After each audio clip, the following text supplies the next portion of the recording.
तर अशा प्रकारे शंकरपाळ्या बनवला तर कधीच फसू शकणार नाही। तुम्ही पाहू शकता किती छान असे लेअर पडलेत। तर आईने 1 किलो शंकरपाळ्या बनवण्यासाठी 1 किलो मैदा छान असा चाळून घेतला। त्यानंतर पाक बनवण्यासाठी एका ग्लासाचा अंदाज घेऊन 1 ग्लास पाणी, 1 ग्लास साखर आणि 1 ग्लास तूप किंवा तेल घेऊन पाक छान असा गरम करून घेतला।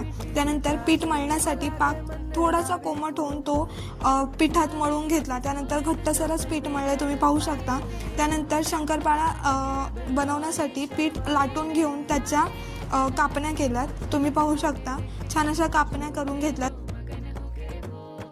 त्यानंतर कापण्या हळूहळू तेलात सोडून घेतला, धाचेवर त्या तळून घेतल्यानंतर तुम्ही पाहू शकता किती छान त्याला कलर आला।